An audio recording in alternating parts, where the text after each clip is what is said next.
नमस्कार और स्वागत है मेरे YouTube channel legal information law insights पर। मैं हूं एडवोकेट मुकुंद महाजन। आज के वीडियो का विषय भारतीय दंड संहिता (आईपीसी) के एक बहुत ही महत्वपूर्ण और संवेदनशील विषय पर है। पत्नी द्वारा भारतीय दंड संहिता (आईपीसी) की धारा 498A का दुरुपयोग। जहां धारा 498A का निर्माण महिलाओं को पति और ससुराल वालों द्वारा क्रूरता और उत्पीड़न से बचाने के लिए किया गया था, वहीं हाल के वर्षों में इसके कथित दुरुपयोग ने राष्ट्रीय बहस को जन्म दिया है। कानूनी प्रावधान धारा 498A आईपीसी अब भारतीय न्याय संहिता 2023 की धारा 85 द्वारा प्रतिस्थापित। धारा 498A को 1983 में इस नेक इरादे से लागू किया गया था कि वह विवाहित महिलाओं को उनके पति या उसके रिश्तेदारों द्वारा की गई क्रूरता से बचा सके। धारा का पाठ आईपीसी 498A। जो कोई भी किसी महिला का पति या पति का रिश्तेदार होने के नाते उस महिला के प्रति क्रूरता करेगा, उसे 3 वर्ष तक की कारावास से दंडित किया जाएगा और साथ ही जुर्माना भी हो सकता है। इस धारा के अंतर्गत क्रूरता में शामिल है कोई भी जानबूझकर किया गया ऐसा आचरण जो किसी महिला को आत्महत्या करने के लिए उकसाए या गंभीर चोट पहुंचाए। ऐसी उत्पीड़न जिसमें महिला या उसके परिजनों से अवैध संपत्ति या मूल्यवान वस्तु जैसे दहेज की मांग की जाए।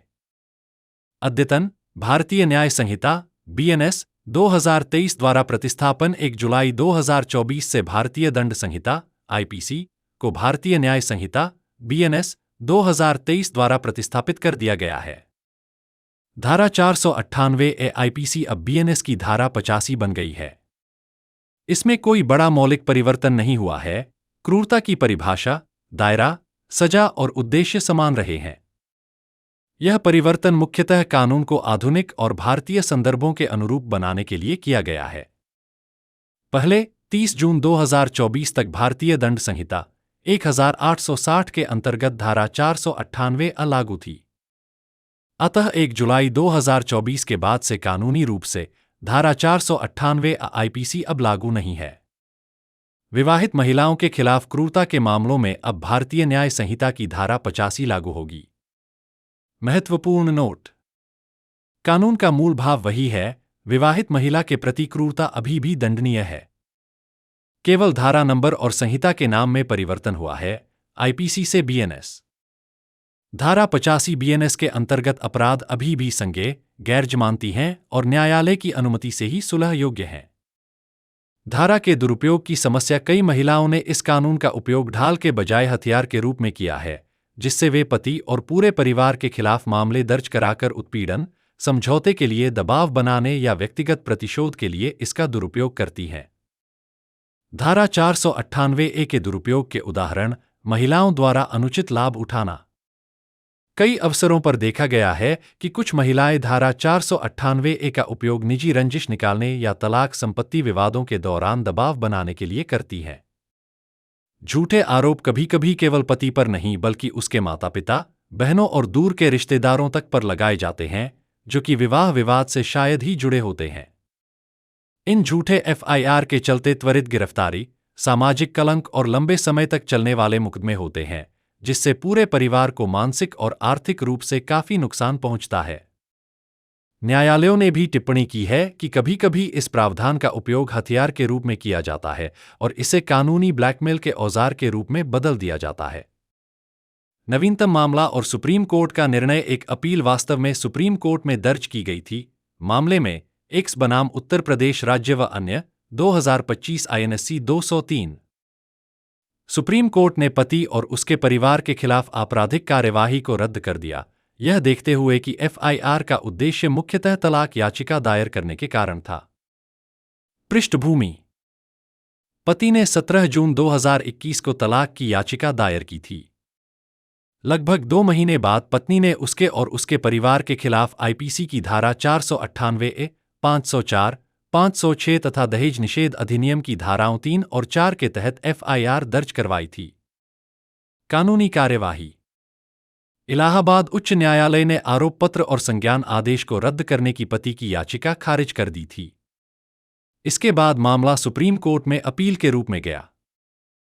सुप्रीम कोर्ट ने आपराधिक मामला रद्द करते हुए देखा कि एफआईआर का उद्देश्य मुख्यतः पति द्वारा तलाक की याचिका दायर करना था। अदालत ने पाया कि आरोप सामान्य और अस्पष्ट थे, जिनमें विशिष्ट विवरणों का अभाव था। मुख्य निष्कर्ष: सुप्रीम कोर्ट ने दोहराया कि आपराधिक कार्यवाही का उपयोग व्यक्तिगत प्रतिशोध या वैवाहिक मामलों में दबाव डालने के औजार के रूप में नहीं किया जाना चाहिए।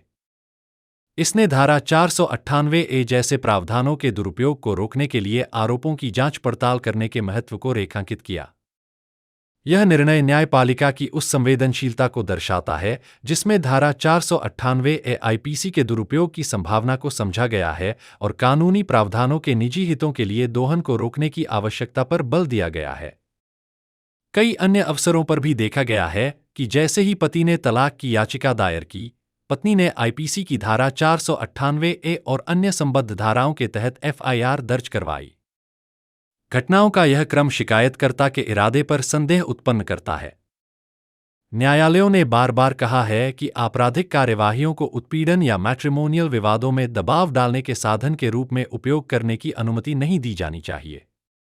यह आवश्यक है कि आरोप विशिष्ट हों, साक्ष्य द्वारा समर्थित हों और प्रतिशोध या निजी स्कोर सेट करने के लिए न लगाए जाए। आलोचना और कथित दुरुपयोग: वर्षों से न्यायालयों और कानूनी विशेषज्ञों ने धारा 498A के दुरुपयोग पर गंभीर चिंता व्यक्त की है।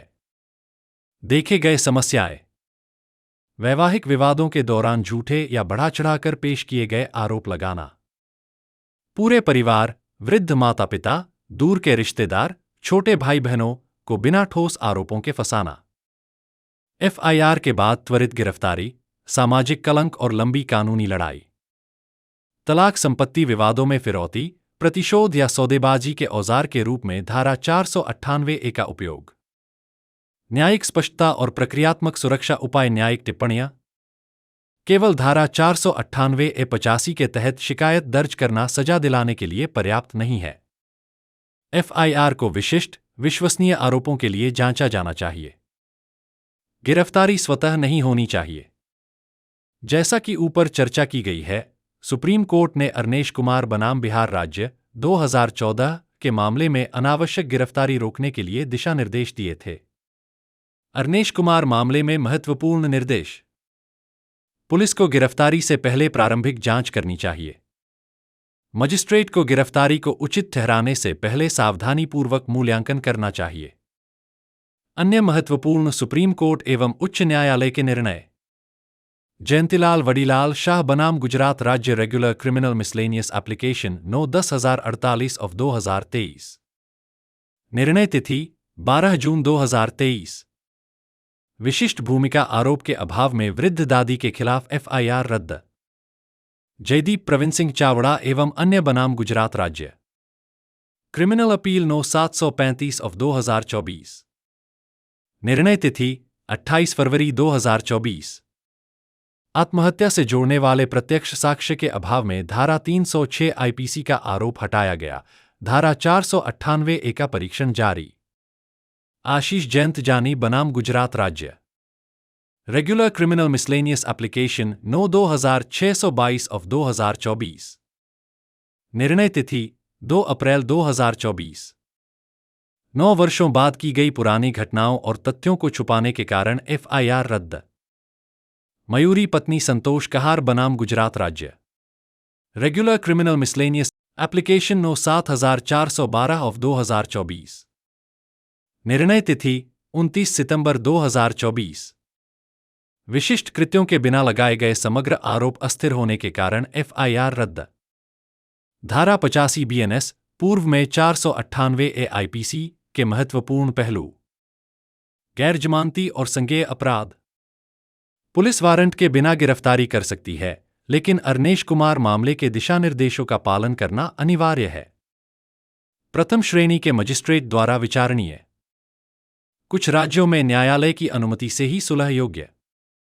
केवल विवाहित महिलाओं के लिए लैंगिक रूप से विशिष्ट संरक्षण। मुख्य सीख और अंतिम विचार: धारा 498A 85 का निर्माण महिलाओं की रक्षा के लिए किया गया था और वास्तविक मामलों में इसने अपना उद्देश्य अच्छी तरह से निभाया है। हालांकि दुरुपयोग के कारण कई निर्दोष परिवारों को अत्यधिक पीड़ा झेलनी पड़ी है। इसलिए अब अदालतें शिकायतों को संतुलित और निष्पक्ष तरीके से निपटाने पर जोर देती हैं। संरक्षण उत्पीड़न में न बदल जाए। अस्पष्ट, झूठे या बढ़ा चढ़ाकर किए गए एफआईआर दर्ज करने से बचना चाहिए। न्यायिक संवेदनशीलता से सच्चे पीड़ितों और निर्दोष आरोपियों दोनों की रक्षा होनी चाहिए। साक्ष्य आधारित अभियोजन आवश्यक है। अदालतें अनावश्यक गिरफ्तारियों को हतोत्साहित कर रही हैं और जवाबदेही को बढ़ावा दे रही हैं। धारा 85 बीएनएस संरक्षण की भावना को जारी रखते हुए दुरुपयोग रोकने की दिशा में न्यायिक प्रवृत्तियों का समर्थन करती है। किसी भी पीड़ित, चाहे वह पति हो या पत्नी, के पास कानूनी उपचार उपलब्ध हैं। अपने अधिकारों को समझने और अपने हितों की रक्षा करने के लिए किसी योग्य वकील से सलाह अवश्य लें। इस वीडियो को देखने के लिए धन्यवाद। अगर आपको यह जानकारी पूर्ण लगा हो तो कृपया लाइक करें, सब्सक्राइब करें और अपने विचार कमेंट में साझा करें। अधिक कानूनी जानकारी के लिए बेल आइकन दबाना न भूलें। मैं जल्द ही अगले वीडियो में आपसे मिलूंगा। जय हिंद, जय भारत।